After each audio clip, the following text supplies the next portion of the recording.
All right. Well, hello, everyone. My name is John Humphreys. I'm the Executive Director of the Association for Equity and Funding, and it's my pleasure to welcome Mike Gears and Pete Solar from Munetrix, a group that I met originally at the State School Boards Convention in January, and it was fun to share AEF's map with revenue limit information and talk about the impact of revenue limits on our school districts in Wisconsin and our members in AEF, and kind of emphasize the importance of being as creative in problem solving and approaching our financial situations as possible.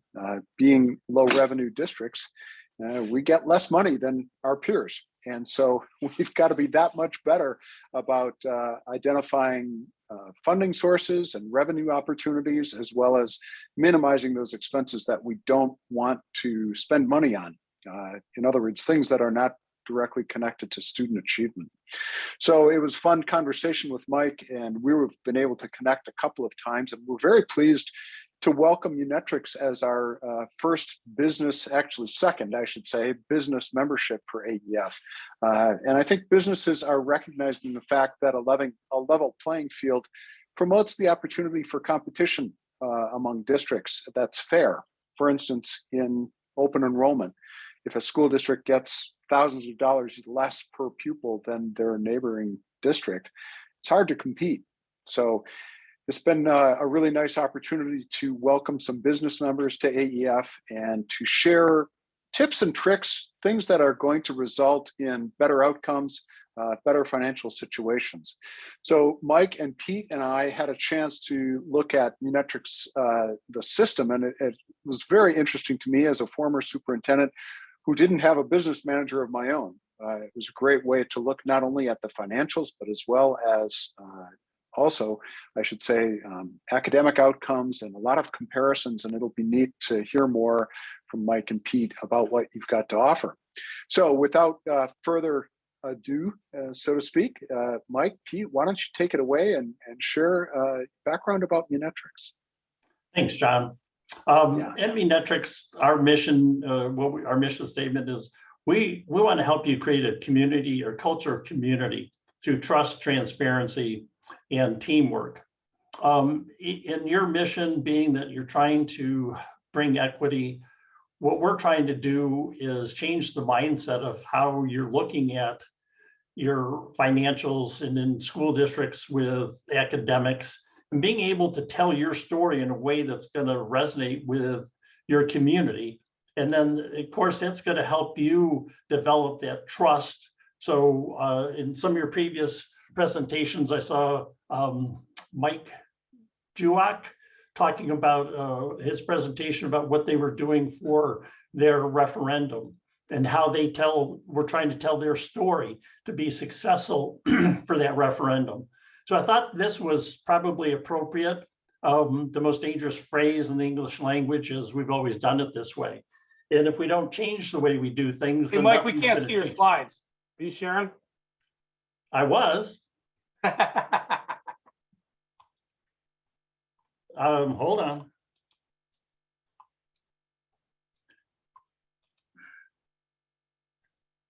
I can't even get out of this. Just a minute.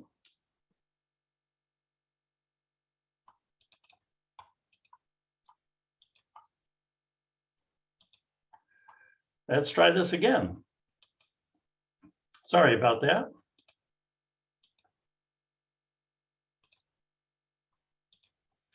So this is where I was going to try to be at.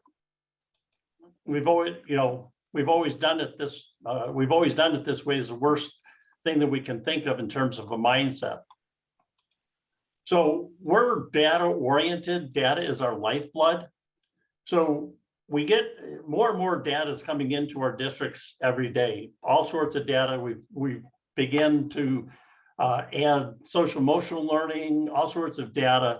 And once we get that data, then it's the ability to sort it, then arrange it. Most of the time we arrange it in columns and rows and CVS files, CSV files, and Excel files. And then we try to present it visually.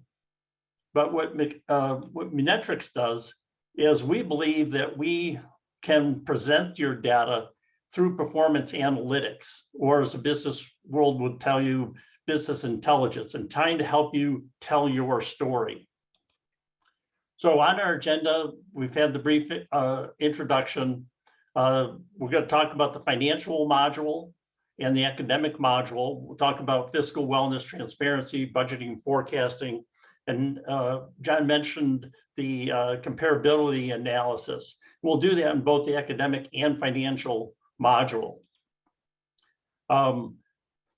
Here we are is one platform, many solutions. We're talking about transparency, fiscal wellness, data wellness, operations personnel, and academic achievement.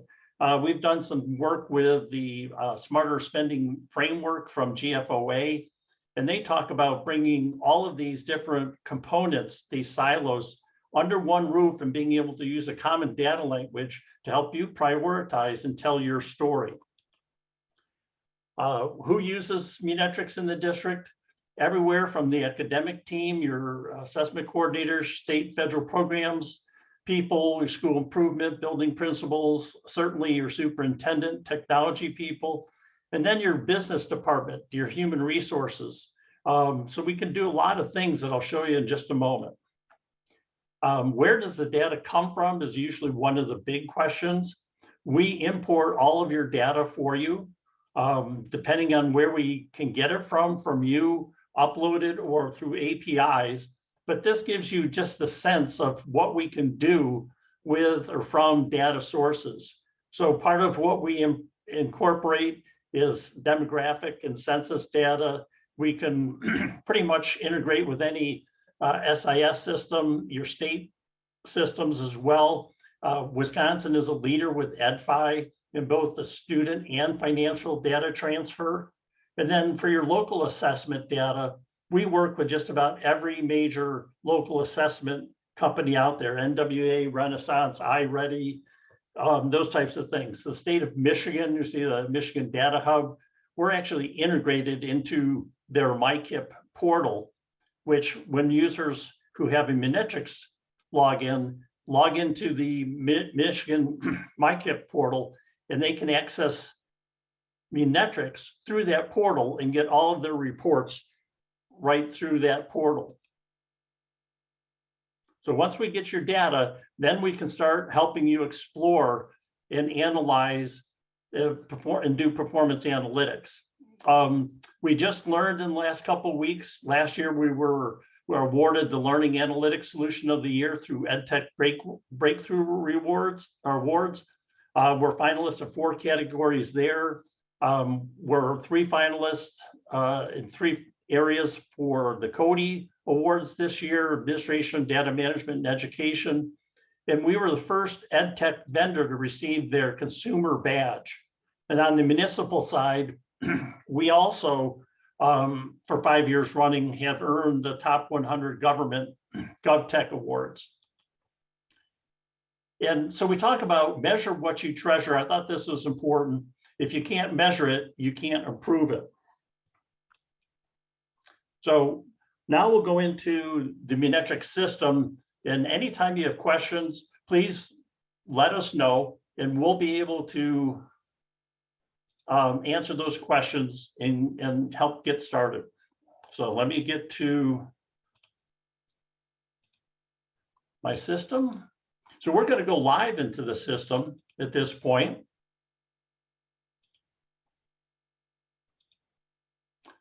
And I asked John for some school districts that we might be able to look at their particular data in Wisconsin. We have incorporated all of the financial data, 5-6 years of financial data from the DPI website for all the school districts. So one of the districts, Neillsville, wait a minute.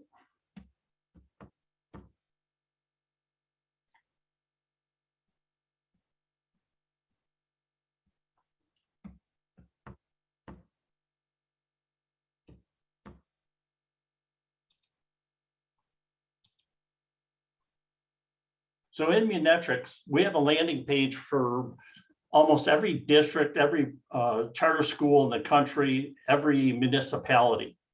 So this is a website. I've taken the liberty to add a couple of their displays up here for Neillsville.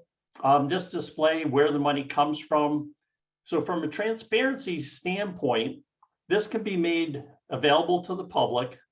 Part of this information, as much as you want to make available for that transparency and create trust. But this is all interactive.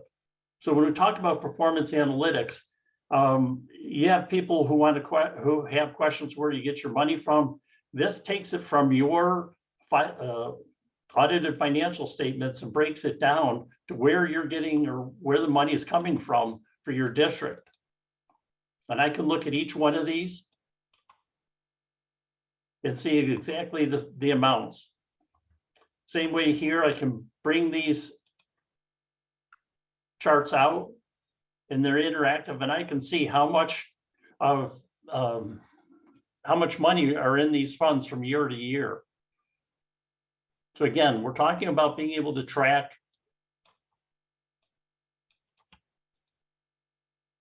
various revenues and how your, in this case, how your general fund is. I've taken the liberty, because of transparency, we also have the ability to put whatever documents. So I took their 2022-2023 calendar and incorporated it into our website under public notices. So again, a lot of this stuff is what you can do to create transparency. One of the other aspects for creating transparency that people like is this dashboard. This dashboard can have up to 45, 50 different criteria that you can put into your dashboard that could be made public. And it's just that simple by taking this iframe and incorporating it into your school website.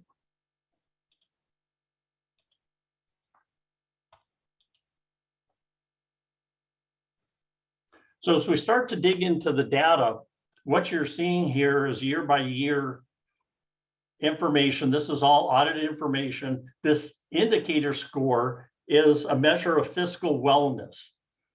So with all the zeros and ones, there's low risk of any type of fiscal wellness. This is a score with 10 different criteria that was developed by the Michigan Department of Treasury and Michigan State. And it pretty much rings true across all states. It was developed for the recession in 2008 as an early warning system for districts and people to make sure that school districts weren't falling into too many traps. But if I drill into the latest data that we have from the state, the 2020, we start to get pretty detailed. And if I look, I can tell exactly how much detail is in this report. We have 469 records here from this upload that we took from DPI. But there's a number of different reports just for this year, starting with how a district allocates its money. So this will show various averages. Again, the way we work things, all districts are part of a CISA. They're part of CISA 10. So we're taking averages from CISA 10, all the districts in CISA 10, and looking at specifically with Neillsville, how they relate to the district averages. And for most cases, you can see they're below average, but in certain cases here, instructional staff per student, 702, a little bit above average here. But this starts to develop an overall picture to help you tell your story.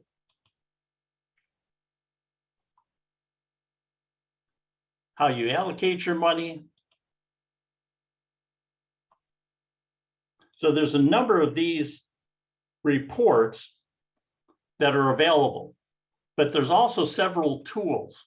Now, we don't do budgets, but we can import your trial balances so that we can help you create scenarios that will tell you what you might need to do. The first tool is this budget builder. So I can take, say, for instance, I just uploaded the 22-23 approved budget. I could go into that budget. I could click on my budget builder and say, okay, based on current circumstances, I think my operating expenditures are going to go up 0.3% because food prices and gas prices are rising like crazy. I can hit propose a process budget, and that will automatically give me a budget that will reflect that change in 3% expenses that easily. The other tool, our forecast builder, allows you to look forward and build backwards. So I can go up here and I can put in a target year of 2026, 3 years out with my 2023 budget. I can put up to 4 different scenarios in here. I could say my fund balance today is just over 7 million, but in 3 years, I want it to be 8 million. So I could put that into here, put in my target revenues, process the forecast, and what that would do, it would create my expenditures for the next 3 years and give me more or less what I could spend so that I could hit that target of $8 million going forward in my general fund. And then lastly, the budget projector, I can go into a detail. I could change everything by a certain percentage, but if I want to go into a specific category like food services, if I hit search, now I have all of the accounting strings that have anything to do with food service. Now, as your budgeting office would know what these account strings are, the 376, this may be food. I don't know exactly what it is, but I can go in and edit, and I could put increases across the next couple years here, and then process this budget to see what it would do with the rest of my budget. So again, we don't do your accounting, but we can take that information, put it in here, and very easily give you tools for a lot of questions that are going to be coming up the next school year. Mike, just to jump in with a question here. Talk about declining enrollment and how would you project budgets in a context of a declining enrollment situation? One of the things I would do is probably go to my forecast builder.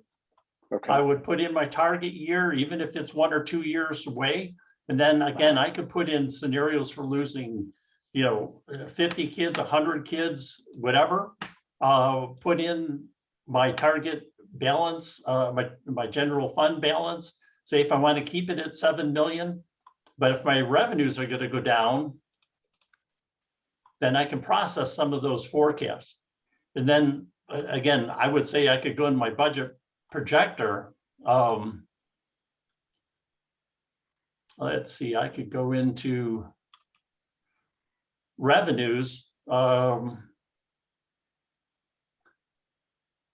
state sources, for instance, I could hit that. And then I could look at, okay, this is probably my major state revenue source. I could edit this and change these amounts to what I think might happen in scenario A, scenario B, those types of things. Sure. Okay. Thank you. Without being an accountant, that would be some of the ways I would start doing it. I don't know if you have any other thoughts, Pete. Absolutely, yeah. So another way of doing it is a lot of times looking at and it's kind of bringing some data sources together, right? So it's taking a look at what your enrollment trends have been already. So, where are you trending currently? Where is the regional average for enrollment trending? And then, kind of where the state is trending in enrollment average. So I guess I would start there, and I would also look back at what my funding allocation or state funding allowances from the state, and determine that if, let's say I'm losing a certain percentage of kids each year, let's say it's 1,000 kids and I'm losing 10%, so I'm losing 100 kids a year or something like that. You're gonna want to take that foundation allowance, multiply that, and then figure out what that number is, and then back into that number into the budget side. one way of understanding that too, and I think is if you think back on the goal of what you guys are talking about is kind of equity in education. Mike, if you can scroll up and drill into the most recent year, I think it's 2021 there. The one or 2020 right there. Yeah. So drill into 2020 and then go down to financial reports. Don't go to how a district allocates money. Go to the one above it, how a district receives its money. So I think you want to look at this report too, because I think this is very telling, right? So you look at, if you're looking at how a district allocates its money, it's easy to say, hey, listen, you're spending less than the neighboring district. But when you're looking at how a district actually receives its money, you can't spend like everybody else if you don't receive like everybody else, right? And that's where you're talking about the equity in education here. What's interesting there is in this Neillsville, the regional average per pupil is about $13,900, right? That's what they're receiving per pupil. This district, their average is about $11,975 per pupil. So they're well below the regional averages and revenues coming in. And it looks like if you look at the local sources are kind of on par, but this district looks like it receives quite a bit less in state revenues, right? State sources, and something less in federal sources. And as you mouse over those, you can see the per pupil rate by that. So it really gives you a good indication of kind of like how the funding is level set, right, based on districts. And in this case, you've got a situation where they're almost $2,000 less per pupil. So right now you've got to try and manage a budget, right, with less money across the board compared to your region, right, and trying to understand that. So I think it's kind of understanding what your pupil spend is per pupil spend, but also understanding what your per pupil revenues coming in are to be able to build out a budget from that. Yeah, thank you. Yeah, that does help. That's interesting. And I know I didn't tell John that I was going to nominate his district to be the showcase here, but this is exactly what our districts run into. This is exactly it. It's really helpful to see. Thank you. Yeah, the how a district receives its money is a really good indicator, because there are different things where you may run into a situation like in local sources. Like I know in Michigan, we've got places that have a multitude of windmills that go up, right? Well, a lot of that revenue will stay locally, so they'll have get a lot of funding, right? And in certain areas, as you get farther up north into the UP, you have facilities that are we say they're triple funded because of the nature of the district. They get full funding through the Bureau of Indian Affairs. They get almost full funding through title funding. They also get all of their state aid funding. So I mean, you're they're getting like $21,000 plus a student, right? And you're like, wow, right? So it's trying to understand that, and then from there, as you go back to budgeting, right, and think about the budgeting process, it's like, if I understand what, and I hate to do it because you never want to do it, but when you put a number on the top of a student, say each student is worth X. If my enrollment is trending up or down, I've got to adjust based on that number, right? If I'm losing 10% of my kids each year, then I've got to cut my budget by what the value of that 10% is.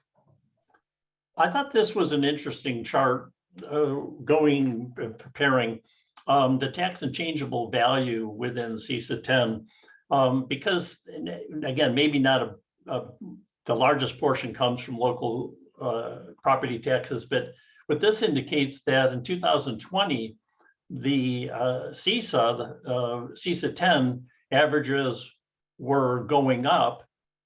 Neillsville was starting to trend, or maybe just trend a tad bit lower, in the state even lower.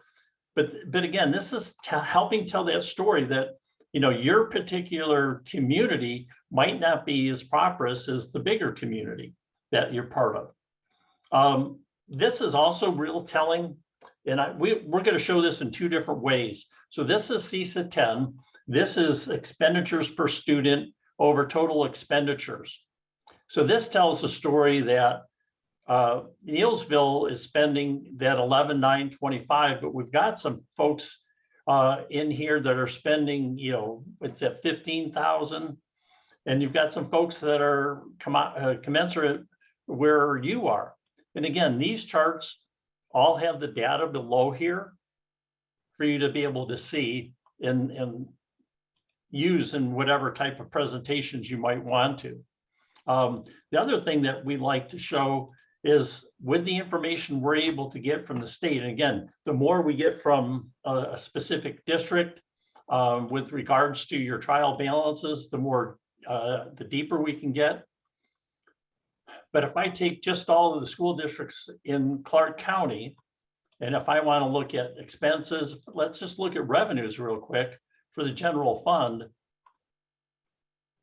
I can start looking at how do I compare with just state and local sources? And I'm doing it on a per pupil basis, which gives me one look. Or I can do it on a percentage basis, which gives me a different look, percentage-wise. So we're able to do that real quick. And then again, we can get into all sorts of different details on how you want to look and compare data at that level.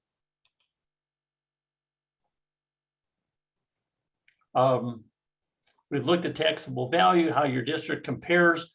Again, depending on how much data we have in here, we've got enrollment growth, operating results.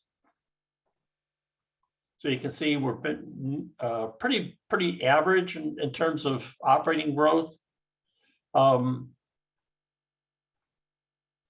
Hey, Mike, if you could jump down to pupil accounting and click on the cohort survival trend. And then just add in like, this is 23, add in 24 and 25. This is actually a great chart too, because when we were talking earlier about, how do you budget or how do you plan for like enrollment and what's going on with enrollment? So leave all that there, please. So what this does, this looks like at a cohort year, right? So I've got my 23, 24, 25 graduating class. And if you look over on the far left, you see these huge drops right there. That's kindergarten to first grade. And what that tells me, and I'm betting if John's on the call, and I asked John, he probably runs a junior kindergarten program in his district or a pre-K program. Do you, John? Yep, I figured as much because I've seen the data, I don't know how many times over and over again, so I automatically know that, right?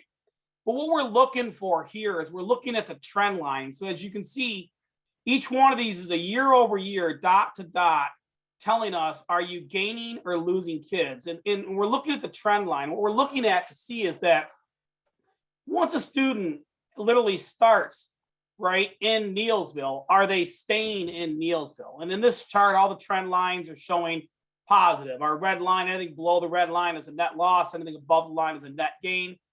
So it shows positive traction. So it shows constant growth.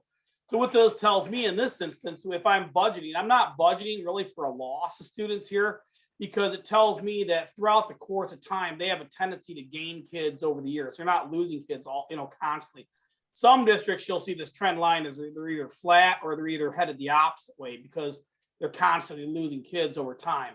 But just another great data source to help guide you as you're going into some of that budgeting and understanding what's happening with your student population as well too. Are they staying, if they start there, are they staying with you? You know what I mean? Or are they jumping to, a charter school or a private school or something else?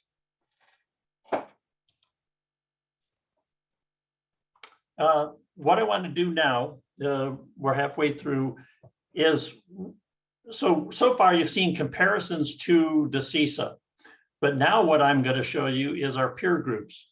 So I've got a compare group here that I've selected, and I can go in and add whoever I want to in a peer group, but in CISA 10, these 5 districts, including Neillsville, all have similar enrollments, similar special ed data.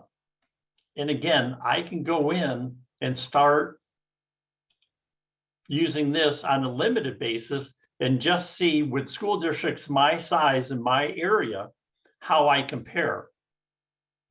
And again, Neillsville and Thorpe are a little bit below average in terms of expenditures per student and total expenditures.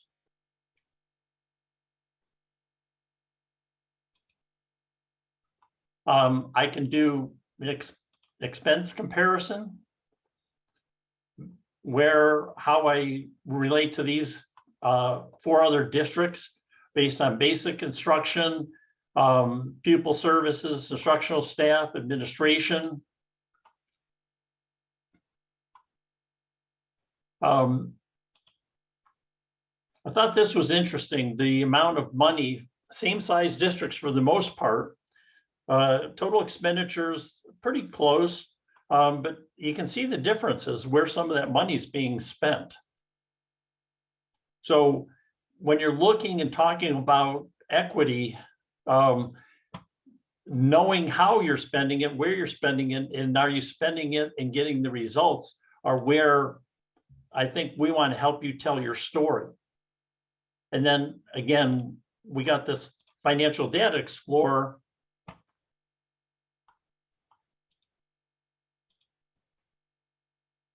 Instead of expenses, we can look at revenues.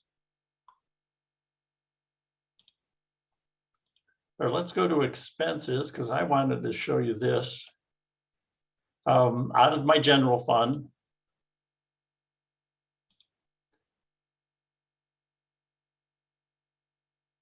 If we want to compare,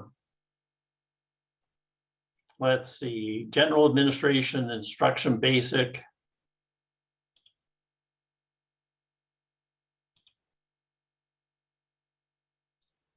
It's that easy. Again, we can go per pupil, per percentage wise, and be able to see and compare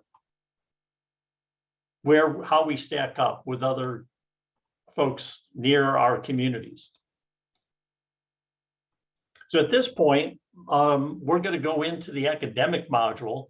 We don't have academic data in here for Wisconsin yet.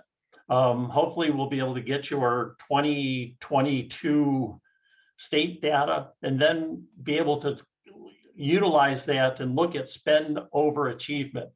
To do that, to give you a sense, Pete's going to take and go through some things with some districts in Michigan that we work with and give you a feel of what that could look like. Thank you, Mike. Let me share my screen here. Before I jump into the academic module, there's a couple things I do want to touch base with you on. As we talk about performance analytics, one of the things we also do, it's kind of measuring multiple different levels of performance, right? So it's looking at even something as simple as staffing trends and overlaying your staffing based on your enrollment. So we take the enrollment, we lay it on a chart, we overlay the staffing by each one of the staffing areas on it. So as you can see, as the enrollment either increases or decreases, how does the district then right sizing its staffing to match or to fit with that increase or decrease in enrollment? So just something else that we do as an organization as we talk about kind of like that whole performance analytics piece, if you will. The one thing that's I will say that's interesting, and especially with an organization like yours and the voice you have in Wisconsin, the more data that we can get into the system, the more power behind the system we're able to build. So I was doing a little Googling, and it looks like school of choice is a live thing in Wisconsin. How does that affect the districts there? Is that a big thing? I mean, are you trading students back and forth, or?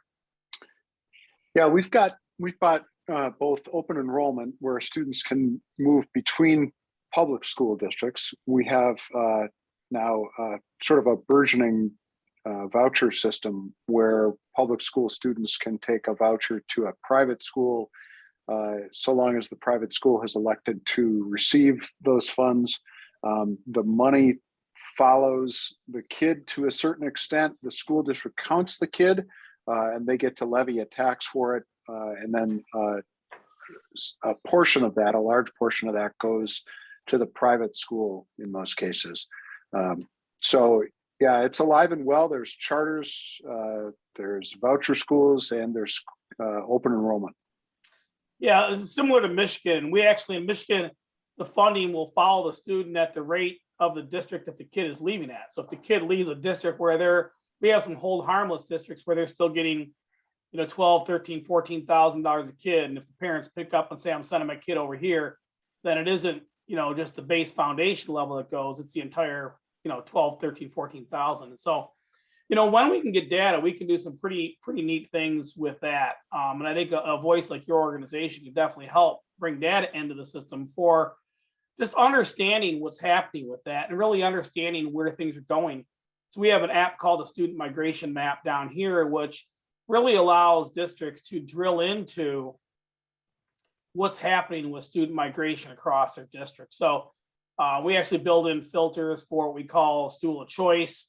You know, and we have things in Michigan where it's a contiguous ISD or the same ISD. Those are our service agencies, you know, whether it's non-public, homeschools, or there's different criteria that these students fall into. But the ability to be able to look at where your students are leaving to and where you're picking students up from on an annual basis, whether you want to look at 21 or whether you want to look at 22, but then also the ability to look at the same information broken down by year, by district, either receiving or going to, but then also by grade, right? So the ability to filter this information and say, I just want to look at my high school kids that are leaving to determine, you know, where they're going and possibly why. And is it programming or what's causing it? And if it's a programming issue, then, you know, that gets back to the whole funding issue, right? Do I have the funds to do those types of programs in my building, or am I competing against a district that I can't compete against because I just don't have that revenue coming in, right? So maybe they've got more AP classes, or they're running an IB program, or who knows, whatever, right? But the ability to be able to see that and understand the loss or the gain coming into a district is extremely helpful as you're going into planning, right? And budgeting as well too. So wanted to share that. Another thing on the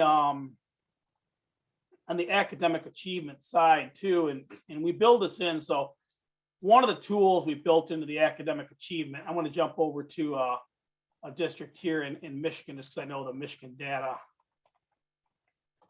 very well, being in Michigan, is every district in the nation that receives federal funding is required to do a comprehensive needs assessment for their federal funding dollars.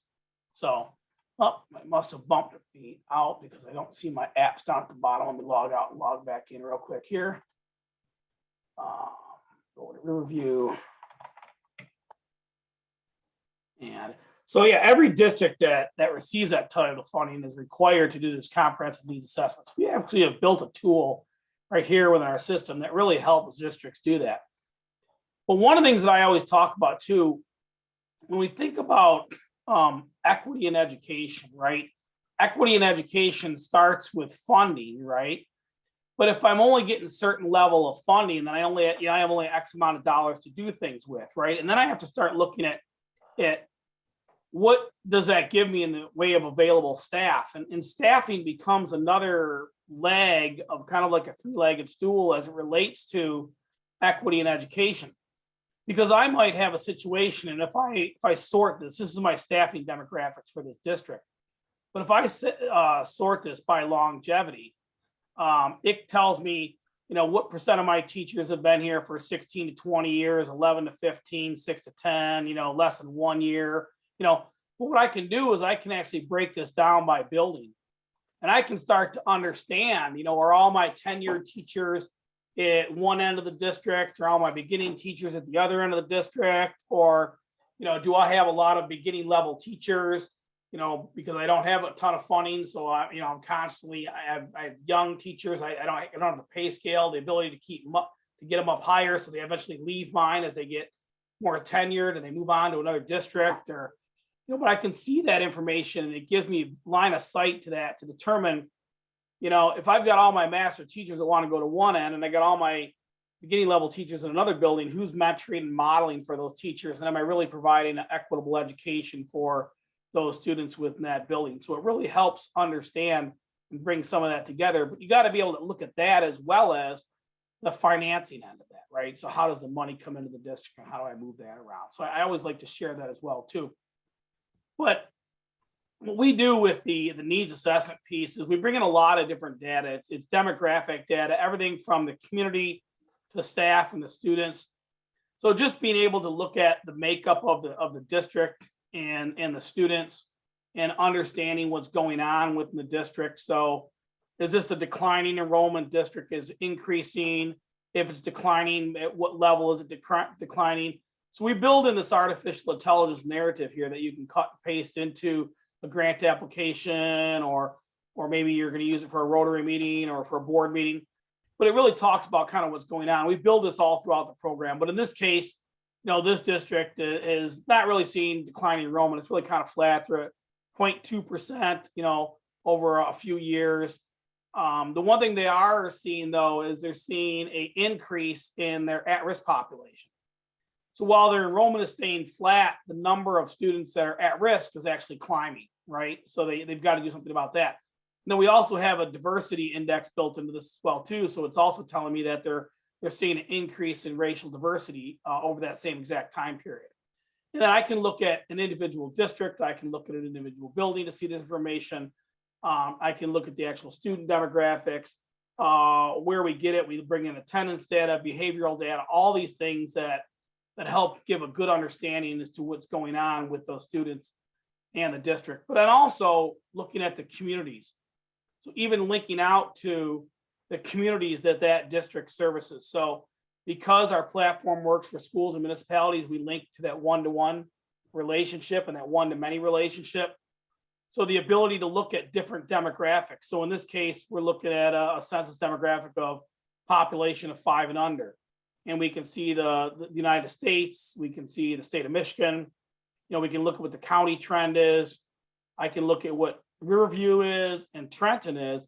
They can also pull in the shape file for the district and see what's going on within the district and how does that match, and where is the the increase in population, is there or is there not. And it's interesting, I was actually sharing this with a district in Michigan, and it was funny because I got a call from their consulting firm from Plant Moran, and it was interesting because they were telling them that they're a declining enrollment in district.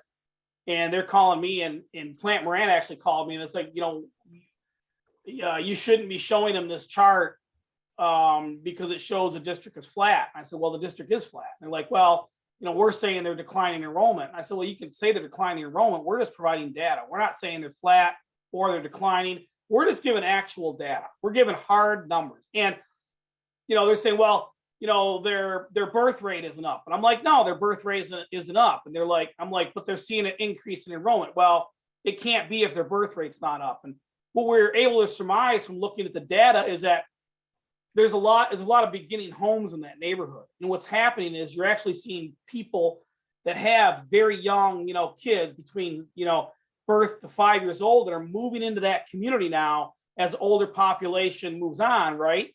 So now they actually are seeing a slight increase in enrollment, but just, it's something you got to understand, but you got to see the data to see it. And that's something why this is powerful, because it really gives you a good view of all the things going on. We can even share things like housing. So what percent of the population in your district is renter occupied versus owner occupied? Here's a renter occupied. I mean, you look at this. I mean, here's the United States. Here's Michigan, right? At almost 25%, right? In Trenton, it almost maybe 18%. But if you look at the district itself, the district shapefile, they've got a 35% renter occupied population.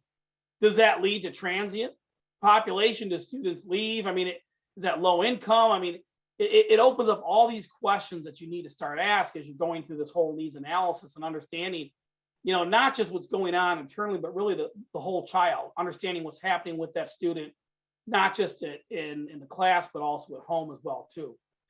We also build in a lot of student achievement data. And it seems like everywhere I go in the United States, and everybody I talk to, when they're looking at their subgroup data, in 2016-17, the feds got really, really strict with FERPA laws, right? So they started to filter out all of the subgroup data as it relates to publicly available data.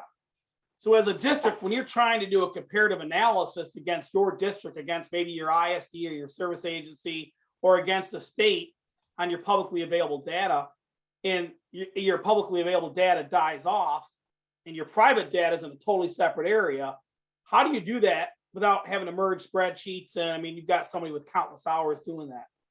So what we've done is we actually blend for a district their publicly available data along with the private data. And we do that across every single assessment that a district does. So in this case, this district is doing MSTEP, which is a state assessment. They're also doing PSAT, they're doing SAT, they're doing the NWEA assessment in their district.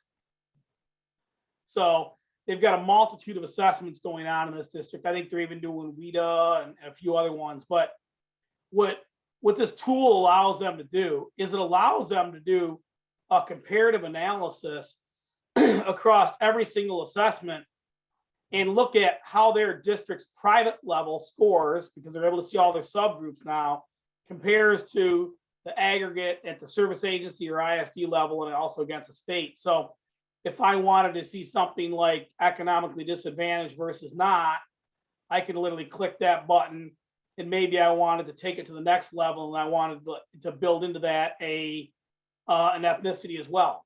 So I want to see my economically disadvantaged versus my not economically disadvantaged, and I want to compare that to all ethnicities as it compared to my Black African American group.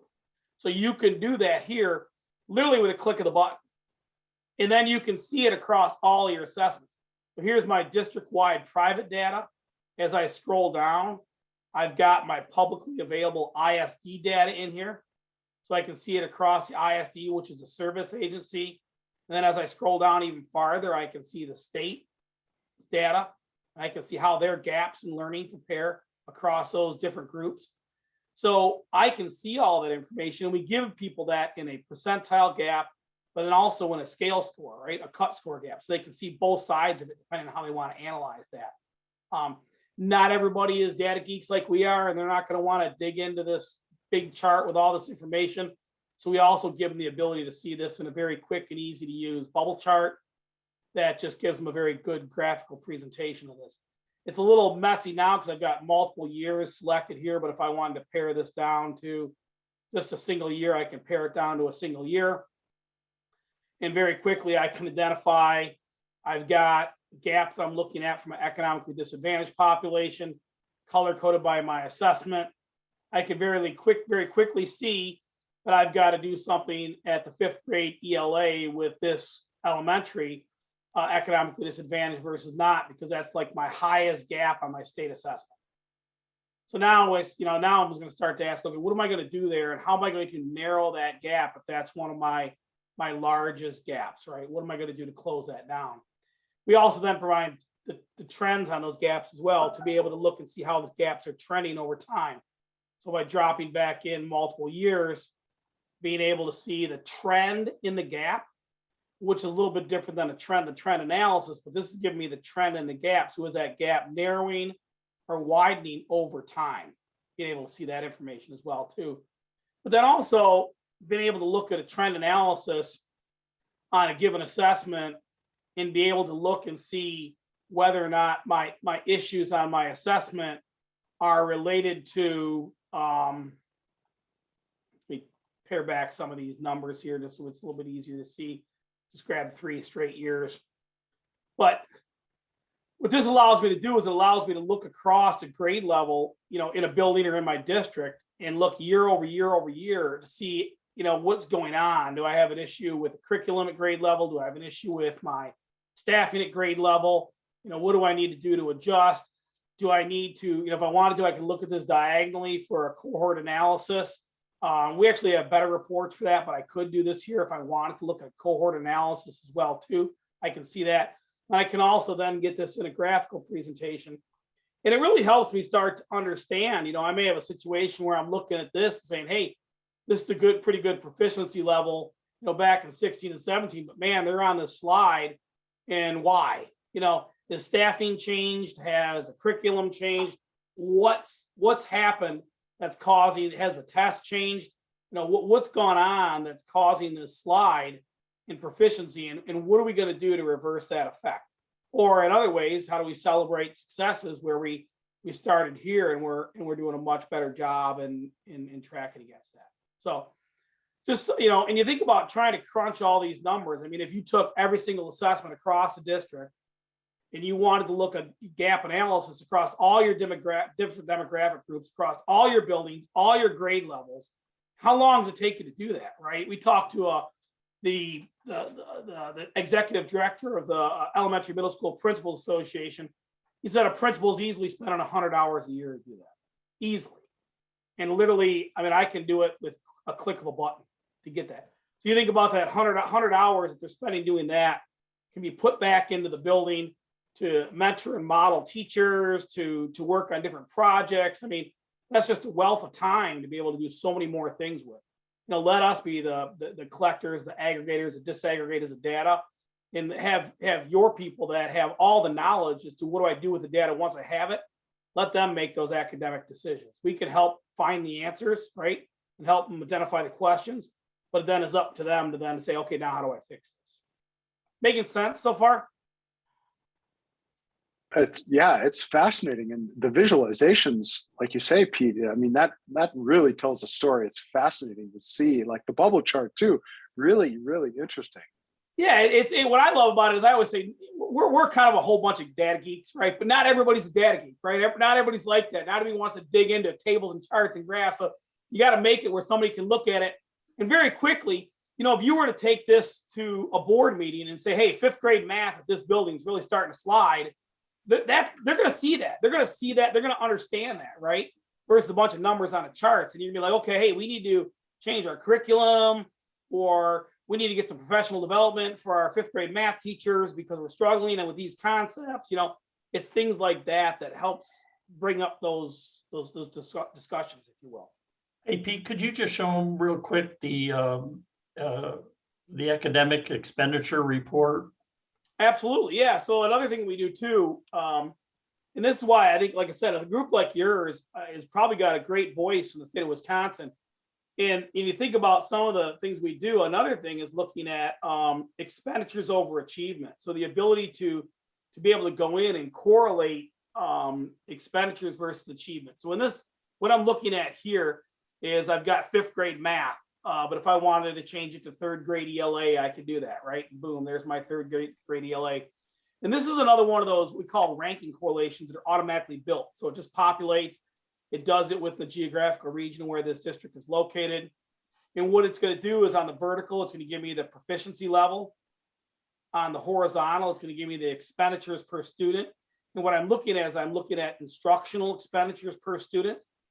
And then what it does is it actually plots it for me. So this dot way over here on the right, which is my things the way, who is that? That is, move it over here. That is Southfield Public Schools. So Southfield is spending the most per student, over $13,200 per student in instructional expenditures. And you have this dot over here, which is Melvindale, Northern Allen Park, that spends the least. But you have this dot over here, which is Bloomfield Hills, that actually receives the highest level of proficiency. And then you've got this dot down here, which is like the lowest level of proficiency. But another thing that makes this chart very unique is that the size of the dot is proportional to the free and reduced lunch count. So it makes you start to ask specific questions like, how do you get a big dot or a bigger dot like a Waterford or like a Clarenceville, right? Where these are hovering around 60% free and reduced lunch, right? I mean, you got that. It's a pretty high free and reduced lunch population, some of these, but they're functioning at the average or above the average, right? And then you ask yourself, because you would say, hey, listen, if they're high poverty, low social actives, you wouldn't expect them to be, performing at a high level, but they are. And then you start to question, you got some of these smaller dots that have a smaller free and reduced lunch population that are performing below the line. It makes you start to ask questions as to what can you do with some of these higher ones. Here's one, 50% free and reduced lunch, but they're performing well above that average. So how do we now then talk to the folks in Lamphere and understand what they're doing, right, in the way of achievement at 3rd grade to help get those students that, our mind tells us wouldn't perform, but they are performing, right? What are they doing with those kids? how are they getting them above that threshold? Can you climb the ladder to 5th grade ELA and show them the difference? Is we're looking at the same year of assessment data,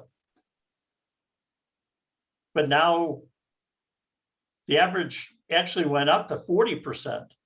Now the dots still stay in the same area because it's still the same expenditure, but now look there in the middle, you got the big dot kind of in the middle there above average with the high percentage of, yeah. Yeah, you've got Crestwood. No, Crestwood was right on the bubble before, right? 3rd grade ELA, they were one of those bubble districts, right? Look where they're at now. So at 3rd grade, they were a bubble district, just below the average. I mean, barely below the average. Now look at where they're at. They're well above the average, and they've got a 73% free reduced lunch.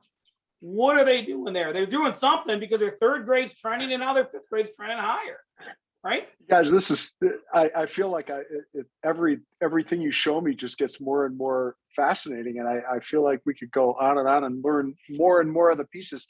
Tell us a little bit about the onboarding process. How do people get the training to use this? I know you said that there was some work going on to get Wisconsin's academic data uploaded. Tell us more about the bigger picture. Absolutely. So, yeah, so we're in the process right now of working with Wisconsin to get more and more and more of their data. I mean, I think as we pull data, we're asking it from a lot of different places. We've got a good amount of data in. If I go back to Wisconsin, I got a lot of fiscal scores. We want to start getting some of those academic scores in. We want to get some of that enrollment information in because that's going to really tell us the whole story. And it's going to provide the information that you all need to be able to tell your story too, as you're trying to uncover equity in education in the state of Wisconsin. But when you think of what onboarding looks like, so we offer a wide range. We offer face-to-face on-site professional development where we'll come out.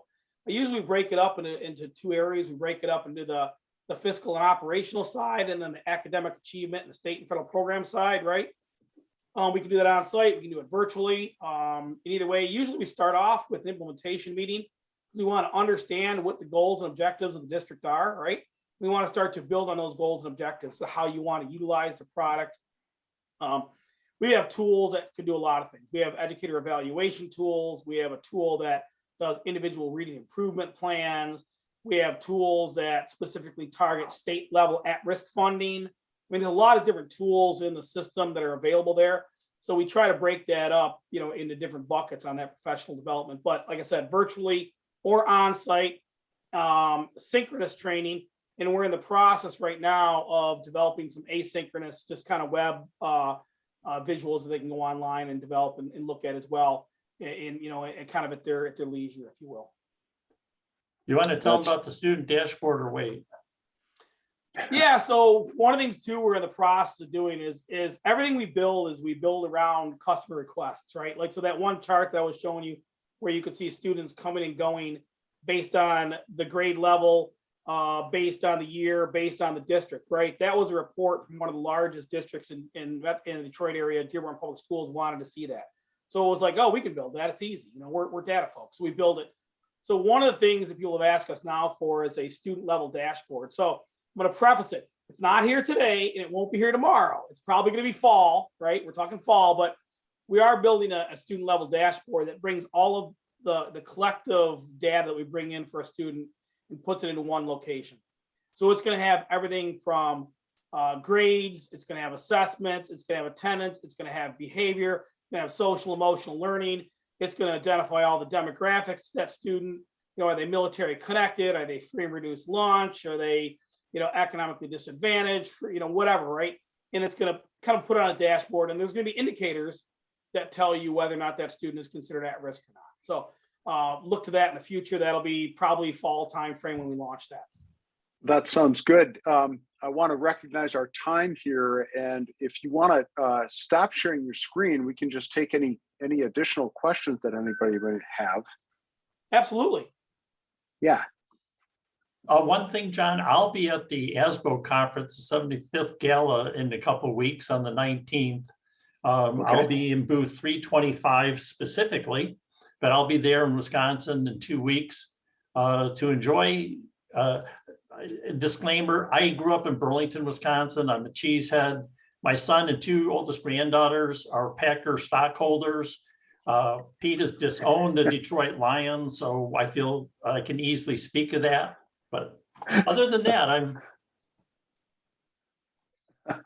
That's great. Well, folks, any other questions? I know it's just been a fascinating walkthrough. I guess I would summarize it as a way to tell important stories about the data and the situations that your district is facing. Really fascinating and lots of different opportunities. I appreciate that you have the professional development to go with it, because I think you could get lost in some of the pieces, and just getting your feet wet a little bit would be interesting. I see Paul's got his hand up. Paul, Yeah, just wondering if we'll get an update when the Wisconsin data is uploaded, because that's the time that I would be more interested in getting some further details and see what we need to do. Absolutely. We definitely will give you a heads up once the academic data is in there. We actually have several reports. We love to send everybody on the call. If you want a sample report, we can send you the report as to how a district receives its money, how a district allocates its money. So at least you can have that. We'll send those to you. I can have Mike send those out to everybody. But yeah, we'll definitely, as we get more and more data in, we'll definitely just share with everybody. And then if we get stuck on some data, if you don't mind, we may come back to your organization and say, hey, can you help leverage your organization with the state to help get us some of the data that's going to help provide more insights. So the big data pieces of the publicly available data, like your audited financial statements, your state assessment data. And it's just trying to find that in the DPI website. We found a bunch of it, but some things have changed on their website. And so trying to get that, and once we get it, we can dump it in and everything's populated. So it's read once, write often is the way we try to talk about it. Or write once, read often. And that's I really like the portion though that shows academic achievement, and we can see what the poverty rates are, and that really goes with our mission. So that academic achievement module, that actually can function without having the publicly available data. A lot of that is private level data. So if you're doing NWA, if you're doing STAR or iReady or something like that, and you've got your state level assessment data, we can populate that all for you. So all we need to do is have you get that to us. We'll put that in the system. And then that becomes part of the way we implement with districts. So we have a lot of districts that are constantly sending us data. We're bringing in survey data.